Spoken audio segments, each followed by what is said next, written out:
샬롬 샬롬. 예, 한 주간도 평안하셨나요? 아유, 그게 아멘 소리가 적은 거 보니까 이제 비가 이제 오기 시작합니다. 많은 일들 또 우리가 잘 대비해서 피해가 없는 우리 성도들이 되시기를 바라겠습니다. 생수의 우물이란 제목을 한번 접어봤습니다. 생수의 우물. 갈증 날 때 물 한 모금은 정말 소중하고 정말 귀합니다. 다른 것보다 진수성찬 어떤 음식보다 물 한 잔이 우리의 몸을 더욱더 기쁘게 하고 회복하게 하고 더 귀한 것을 느끼게 합니다. 목마름에 한번 처해 보신 적 있으신가요? 정말 갈증이 심해가지고 어찌할 수 없는 상황에 그럴 때 생수 같은 우물에서 그 퍼올린 한 잔의 물이 얼마나 시원한지 말로 표현할 수 없습니다. 어릴 때 이 수리산에 우리 많은 청년들 지금 있지만 어릴 때 많이 올라갔습니다. 올라간 이유는 다른 이유가 아니라 약수터에서 물을 한 잔 마시기 위해서 청년들과 같이 수리산을 많이 올라갔습니다. 올라갈 때 힘들고 갈증나고 포기할까라는 생각도 많이 들지만 약수터에 딱 도착해서 물 한 잔, 거기 또 바가지가 하나 있잖아요. 공용으로 쓰는 그 바가지를 가지고 한 모금 딱 들이키면 그만큼 시원할 수가 없습니다. 그만큼 새로운 힘이 생기는 것을 느끼게 됩니다. 오늘 이 시간 하나님의 주신 은혜의 말씀 안에서 이 샘물 같은 그 말씀이 우리 성도들에게 갈증을 해소하고 또 새로운 힘을 가질 수 있는 축복의 말씀이 되기를 주의로 축원합니다. 아브라함은요, 하나님과 함께하는 삶을 살았습니다. 아브라함은 하나님과 함께하는 삶을 살았습니다. 때로는 아브라함도 두려움이 있었고 공포에 몰려 있을 때도 있었고 불안이 있었습니다. 또한 죽음에 대한 두려움도 있었습니다. 앞날에 대한 염려 또한 근심도 있었습니다. 그러나 하나님의 그 동행하심을 통하여서 아브라함은 그 고난마저도 형통함으로 바꾼 축복의 인물입니다. 오늘 우리도 똑같이 두려움도 있고 공포도 있고 불안함도 있고 또 죽음에 대한 그런 두려움과 앞날에 대한 염려와 근심들이 다 있습니다. 그러나 하나님이 우리와 함께 하신다는 그 믿음을 가지고 나아가서 그 고난마저도 형통으로 바꿀 수 있는 축복의 성도가 되시기를 주의로 축원합니다. 사건 자체가 아니라 그 순간 하나님이 함께 하셨느냐라는 것이 중요하다는 것입니다. 하나님이 함께 하시면은 어떤 사건도 축복이 될 수 있고 어떤 그 상황 속에서도 그것이 우리에게 기적의 도구가 될 수 있다는 것입니다. 주님과 함께 할 수 있는 은혜로 마르지 아니하는 생수를 주시는 예수 그리스도의 그 기쁨의 말씀 안에서 우리가 회복할 수 있는 성도들이 되기를 주의로 축복합니다. 하나님과 함께하면 어떤 일까지 일어나냐? 우리가 성경에서 잘 알고 있듯이 다니엘을 볼 수 있습니다. 다니엘은 사자굴에 던져졌습니다. 사자굴에 던져지면 즉시 죽게 되는 것을 보게 됩니다. TV로만 사자를 보았을 때는 그렇게 위압감과 무서움을 느끼지 못했습니다. 그런데 동물원에 갔더니 진짜 사자가요, 소만큼 크더라고요. 소보다 더 큰 것 같아요. 그 앞에 갔는데 괜히 겁은 먹어가지고 뒷걸음치면서 가까이 갈 수 없는 그런 마음을 느껴보았습니다. 그런데 그 굴에, 사자가 있는 굴에 다니엘은 던져졌습니다. 얼마나 공포가 있었을까요? 얼마나 두려움이 있었을까요? 죽음에 대한 걱정, 근심 얼마나 크게 있었을까요? 그런데 사자는 다니엘을 잡아먹지 않았습니다. 이유는 뭘까? 성경의 기록대로 다니엘은 하나님과 함께하는 사람이었기 때문에 그 짐승조차도 다니엘을 건들지 못했다는 것입니다. 오늘 우리에게 하나님이 함께 하심을 통하여서 나의 영혼의 목마름이 해결되고 갈증이 해소되고 생수의 우물에서 축복을 누리는 건강한 우리 성도들이 되기를 주의로 축복합니다. 어떤 어려운 상황 속에서도 하나님이 함께 하시면 그 어려움은 우리가 통과할 수 있습니다. 인생의 밑바닥에서 허우적거리고 있는 우리를 주님께서는 불러주십니다. 그리고 나와 함께 해주신다는 말씀을 주십니다. 그리고 주님은 우리를 업고 힘든 길을 걸어가 주신다는 사실을 기억하시기 바랍니다. 인생에서 여러 가지 일들, 예측할 수 없는 문제를 만납니다. 하나님은 우리 앞에 고난이 없을 거라고 말씀하지 않으셨습니다. 그 고난 중에 내가 너와 함께 한다라고 말씀하셨고 약속하셨습니다. 우리가 이해할 수도 없고 또 우리가 설명할 수 없는 그 고통을 통과할 때도 하나님은 우리와 함께 하신다고 약속하셨습니다. 지금 우리와 함께 하시는 그 은혜를 통하여서 이 고난의 길과 어려움의 근심의 걱정들을 다 이겨가고 주님이 나를 업고 뛰어가신다는 사실을 기억하며 감사하며 갈 수 있는 우리 성도들이 되기를 주의를 축복합니다. 이 말씀을 준비하는데 야, 하나님이 우리를 업고 뛰는구나 라고 생각하면서 요즘 드라마가 끝났는지 안 끝났는지 모르겠습니다. 선제 업고 뛰어라는 드라마를 보았습니다. 그랬더니 우리 교회 선제라는 이름을 갖고 있는 권사님이 생각나더라고요. 그래서 그 순간 기도를 했습니다. 하나님 감사합니다. 하나님이 업고 계시는군요. 전능하신 하나님께서 함께해 주시니 얼마나 큰 일이고 감사한 일인지 모르겠습니다. 아니 드라마 제목을 보고 제가 감동받아가지고 눈물 흘리면서 기도했다니까요. 우리 성도님들이 함께 기도하면서 목마르지 아니하는 그 은혜를 나누는 성도가 되시기를 주의를 축복합니다. 고난이 우리에게 없는 것이 아니라 다 있습니다. 그런데 그 고난 중에 하나님이 나와 함께 해주신다는 거죠.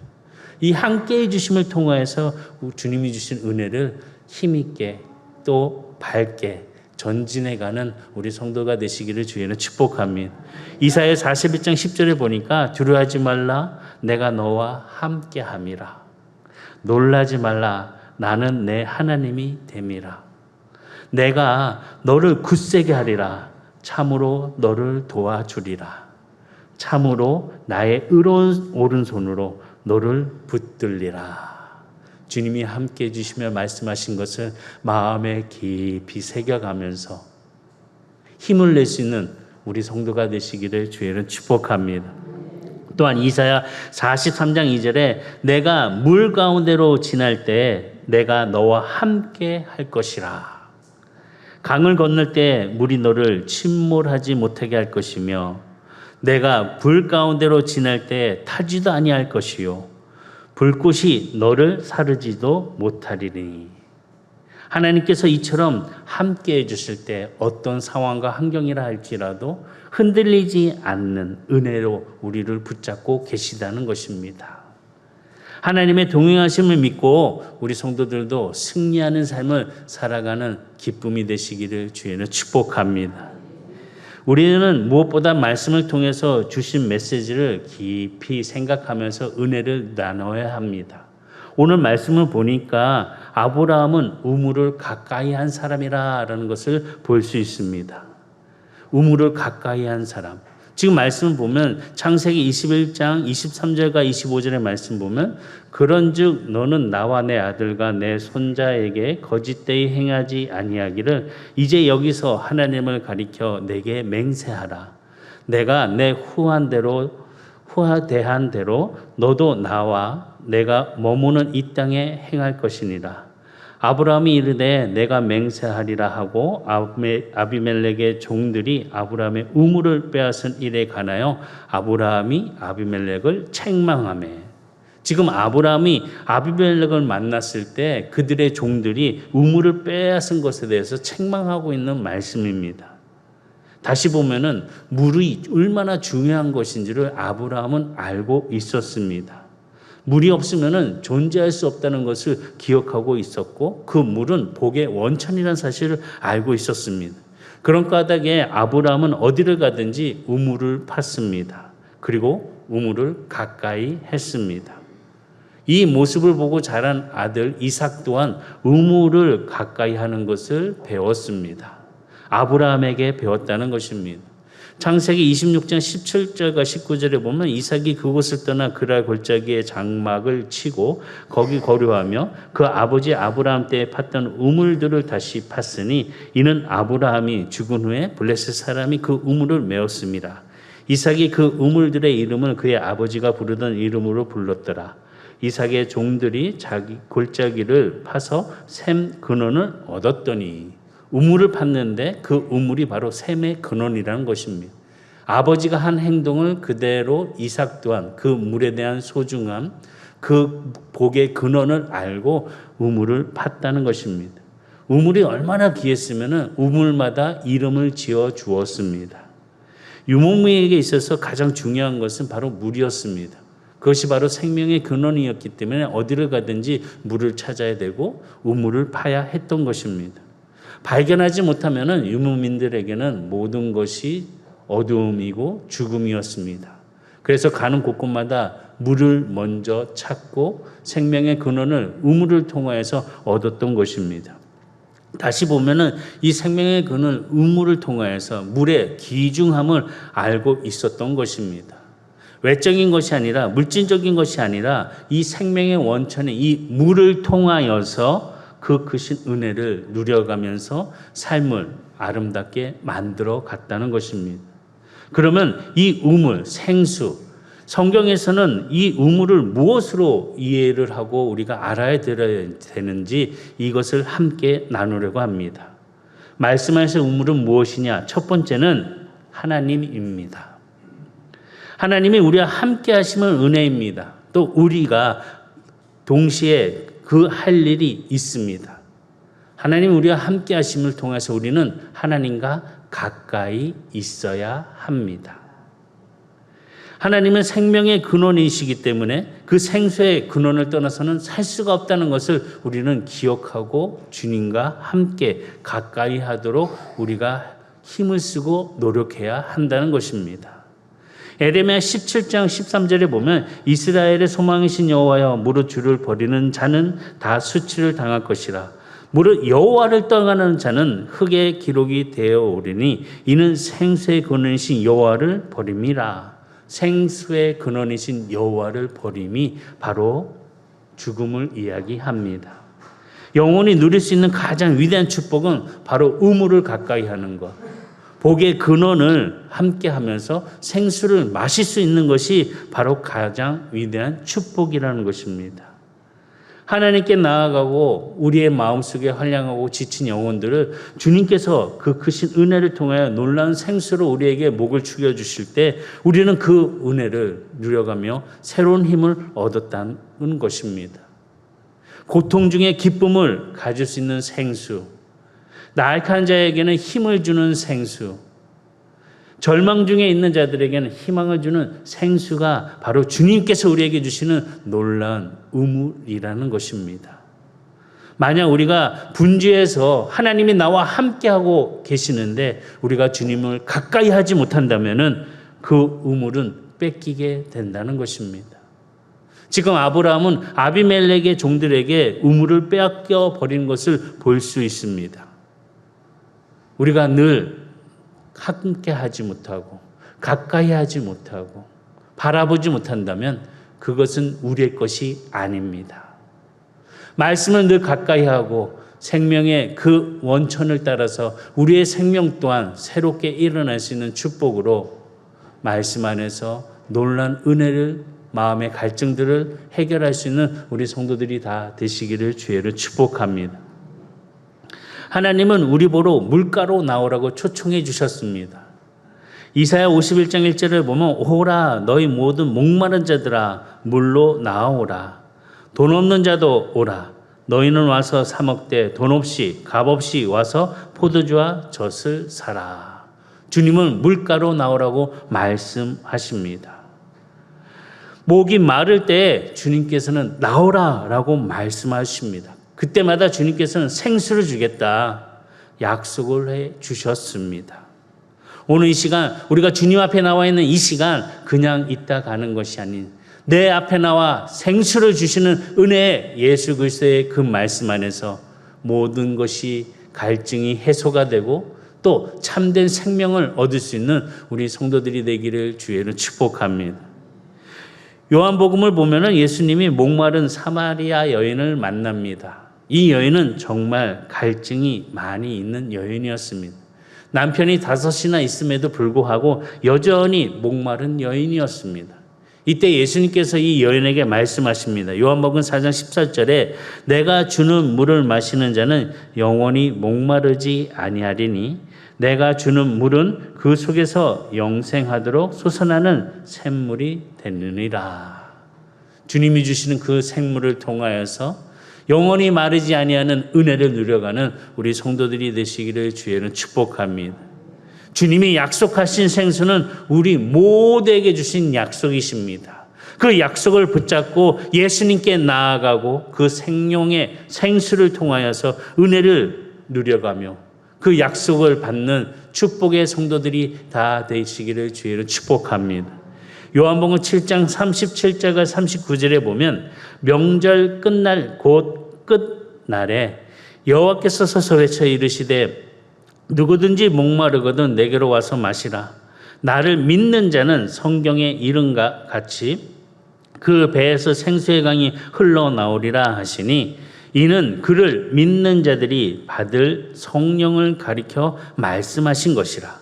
예수께서 아직 영광을 받지 아니하셨으므로 성령이 아직 그들에게 계시지 아니하시더라.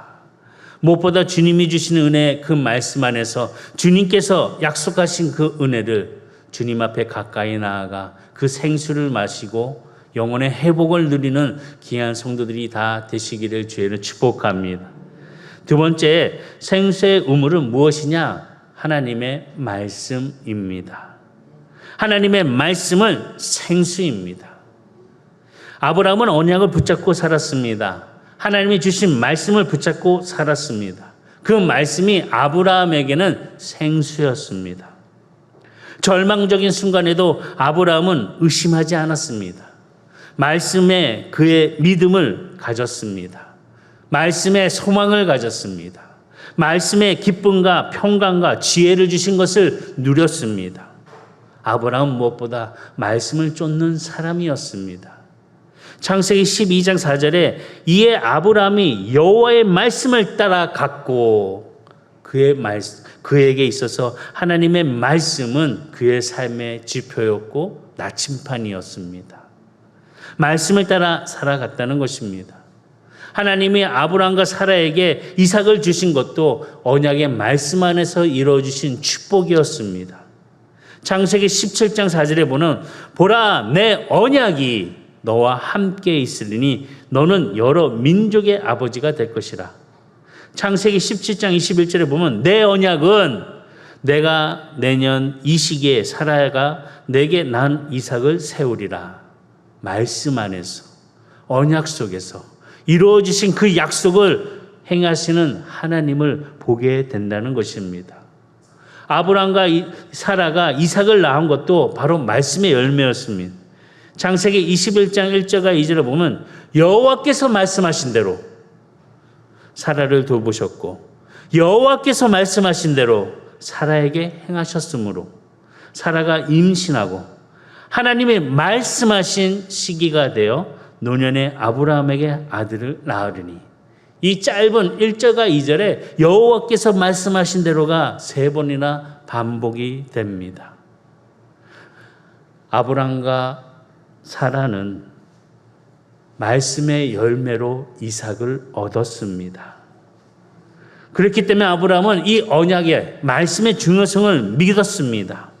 하나님의 말씀은 나에게 소망이 되고 평안을 주고 미래에 안전 보장해 주신다는 것을 아브람은 알고 있었습니다. 그래서 우물의 중요성을 깨닫고 아비멜렉을 찾아가서 언약을 맺고자 했을 때 아브람은 주저하지 않고 그 언약을 맺는 것을 보게 됩니다. 오늘 본문의 말씀에 21장 22절과 24절에 보면 그때 아비멜렉과 그 군대 장관 비골이 아브라함에게 말하여 이르되 내가 무슨 일을 하든지 하나님이 너와 함께 계시도다. 그런즉 너는 나와 내 아들과 내 손자에게 거짓되어 행하지 아니하기를 이제 여기서 하나님을 가리켜 내게 맹세하라. 내가 내게 후한 대로 너도 나와 내가 머무는 이 땅에 행할 것이라. 아브라함이 이르되 내가 맹세하리라 하고, 지금 아브라함과 아비멜렉이 맺고 있는 이 언약이 무엇이냐? 하친에 대한 언약입니다. 다시 얘기하면 싸움을 끝내고 화평을 누리자라는 언약이라는 것입니다. 서로의 안전을 보장하는 언약인 것입니다. 근데 우리가 여기서 기억해야 되는 것은 아브라함이 신뢰하고 의지했던 언약은 아비멜렉과의 그런 언약이 아니라 아브라함은 하나님과 맺은 언약이라는 것입니다. 생수가 말씀이 되는 그 은혜를 아브라함은 알고 있었기에 그 우물에 대한 소중함과 귀중함을 깨닫고 있었기 때문에 그 우물을 지키기를 원했고 그 우물 안에 함께 가까이 지내기를 원하는 사람이었다는 것입니다. 우리 또한 이 우물을 가까이 하고 지켜야 되고 그 자리에 머물러 있어야 해야 합니다. 그래야 그 우물이 우리에게 갈급함을 해결해 줄 수 있습니다. 나의 생명이 될 수 있습니다. 그렇기 때문에 우리는 어떤 상황 속에서도 그 우물에 가까이 하고 있음을 감사하며 그 우물의 깊이를 파기 위해서 우리는 조금 더 무릎을 꿇고 주님 앞에 엎드려야 할 줄 믿습니다. 우물을 파기 위해서 그럼 뭘 해야 되냐? 묵상해야 합니다. 말씀의 우물을 끌어올리기 위해서는 무엇을 해야 되냐? 두레박이 있습니다. 이 두레박이 바로 묵상이라는 것입니다. 우리 성도들이 매일매일 5장씩 성경을 읽고 있습니다. 완료했습니다. 어디까지 완료했습니다. 그 말씀을 함께 나누고 있습니다. 우리가 더 이상 그 우물을 내리지 아니하는 두레박이 없다면 우리는 갈급함에 무지 속에 헤매고 있을 것입니다. 그러나 매일매일 말씀의 우물에 두레박을 내림을 통하여서 묵상하고 하나님이 주신 은혜로 하루하루를 갈증 없이 행복하게 살아갈 수 있는 힘이 되었다는 것입니다. 묵상을 통하여서 깊은 하나님의 그 샘물을 함께 들어 올리는 축복의 성도가 되시기를 주님을 축원합니다. 아브라함이 그런 묵상의 사람이었습니까? 예, 묵상의 사람이었습니다. 아브라함을 보게 되면은 창세기 21장 33절에 보니까 아브라함은 브에세바에 에셀나무를 심고 거기서 영원하신 여호와의 이름을 불렀으며, 지금 아브라함은 에셀나무를 심는 것을 말씀으로 기록한 것을 보게 됩니다. 에셀나무는 수명이 긴 나무입니다. 다시 보면 나무는 우리가 생각할 때 그 나무 아래 안식하는 장소로 많이 생각을 합니다. 뜨거운 태양볕을 피하게 하는 안식처가 바로 그 나무 아래에 있는 것입니다. 이스라엘 사람들은 나무 아래에서 많이 묵상을 했습니다. 그리고 말씀 안에서 그 은혜의 그늘 속에서 거하는 자의 모습을 우리에게 자주 보여주었습니다. 예수님은 나다니엘이 나무 아래에 있을 때 그를 보았습니다. 나무 아래에 있는 나다니엘은 무엇을 하고 있었냐? 묵상을 하고 있었습니다. 그런 까닭에 예수님이 그를 보면서 그 건실한 것을 보고 또 그의 말, 그의 언어를 통하여서 그의 솔직함과 진실한 것을 보셨다는 것입니다. 아브라함은 에셀나무 안에서 묵상함으로 지혜를 얻었습니다. 또 하나님을 묵상함을 통하여서 영생하신 그 약속의 말씀을 붙잡고 아브라함은 하나님의 이름을 불렀습니다. 그래서 그에게 하나님은 지혜를 주셨던 것입니다. 묵상을 통해서 하나님의 음성을 듣고 많은 사람들에게 또 확신의 그 은혜로 그의 삶은 흔들리지 아니하는 고매한 삶을 살아가는 것을 우리에게 보여주었습니다. 우리 성도들도 세상에 귀를 기울이며 이상한 소리에 마음이 끌리는 자가 아니라 은혜의 나무 아래서 묵상을 통하여 하나님의 음성을 들을 수 있는 우리 성도들이 다 되시기를 주의로 축복합니다.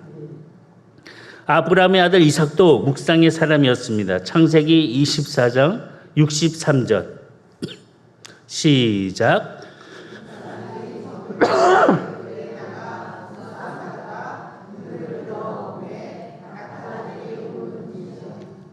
아브라함의 아들 이삭도 묵상을 하는 사람이었다는 것을 이 한 절을 통해서 볼 수 있습니다. 그는 나무 아래가 아니었지만 들에 나가서 고요하게 묵상의 시간을 가졌습니다. 묵상은 효력이 있습니다. 묵상은 마치 약과 같습니다. 한순간에 삼키면은 효과가 엄청 크게 일어나는 것이 묵상인 것입니다. 묵상의 시간은 짧지만 그 효과는 하루 종일 일어납니다. 하루의 소중한 시간들을 잠시 떼어 고요한 말씀에 묵상의 시간을 가지면서 충만한 은혜를 누려가는 성도들이 되시기를 주의로 축복합니다. 세 번째는 생명의 우물은 바로 우리 마음속의 지혜의 샘입니다. 우리의 마음은 생명의 근원이 넘치는 곳입니다. 잠언에 이렇게 말씀하고 있습니다. 4장 23절에 모든 지킬 만한 것 중에 더욱 내 마음을 지키라. 생명의 근원이 이에서 남이라. 마음을 지키라. 하나님의 큰 일을 감당하는 사람들을 보면 이 마음의 신비를 일찍 깨닫고 행하는 자들이었습니다. 골로새 2장 3절에 보면 예수님의 마음 속에는 그 안에는 지혜와 지식의 모든 보화가 감추어져 있느니라. 그렇기 때문에 사도 바울은 바로 예수의 마음을 품으라 라고 말씀하셨습니다. 우리 또한 이런 마음을 품을 수 있는 지혜의 샘이 함께 할 수 있는 지혜의 생수가 넘쳐나는 말씀 안에서 흐르는 우리 성도들이 되시기를 주의로 축복합니다. 잠언 20장 5절에 사람의 마음에 있는 모략은 깊은 물 같으니라. 그럴지라도 명철한 사람은 그것을 길어내느니라. 아브라함은 지혜가 있었습니다. 마음의 지혜를 따라 행할 줄 아는 사람이었습니다. 그렇기 때문에 아비멜렉과 언약을 맺은 아브라함은 그의 종들이 자신의 의무를 빼앗긴 사실을 따지면서 이야기를 합니다. 창세기 21장 25절과 31절의 말씀이 바로 따지고 있는 아브라함의 모습을 볼 수 있습니다. 아브라함은 참 지혜롭고 온유한 사람이었습니다. 모든 상황을 무조건 넘어가는 사람이 아니었습니다. 용서할 건 용서하고 이해할 것은 이해하고 다만 잘못된 것은 분명하게 지적할 줄 아는 아브라함이었다는 것입니다. 말씀 한번 보시면 창세기 21장 25절과 31절에 아비멜렉의 종들이 아브라함의 의무를 빼앗은 일에 관하여 아브라함이 아비멜렉을 책망하며 아비멜렉이 이르되 누가 그리하였는지 내가 알지 못하노라. 너도 내게 알리지 아니하였고 나도 듣지 아니하였더니 오늘에야 들었노라. 아브라함이 양과 소를 가져다가 아비멜렉에게 주고 두 사람이 서로 언약을 세우니라. 아브라함이 7 암양 새끼를 따로 놓으니 아비멜렉이 아브라함에게 이르되 이 7 암양 새끼를 따로 놓으면 어찌미냐? 아브라함이 이르되 너는 내 손에서 이 암양 새끼 7을 받아 내가 이 우물 판 증거를 삼으리라 하고 두 사람이 거기서 서로 맹세하였으므로 그 곳을 브엘세바라 이름하였더라. 문제가 있는데 문제 없이 그냥 행동한 것이 아니었습니다. 어떻게 보면 문제가 있는데 문제 없이 행동하면서 속으로 원한을 품는 사람이 있습니다. 근데 아브라함은 그렇지 않았습니다. 용서하되 분명히 밝히면서 용서하는 사람이 바로 아브라함이었다는 것입니다. 대충 그냥 그래 뭐 그럴 수도 있지라고 생각하면 그냥 입을 꾹 담은 사람이 아니었습니다. 용서를 하되 분명하게 말을 하고 그 분명함이 있고 용서가 있는 아브라함이었다는 것입니다. 암양 7을 건네며 우물을 판 것은 그 증거를 삼았다는 것입니다.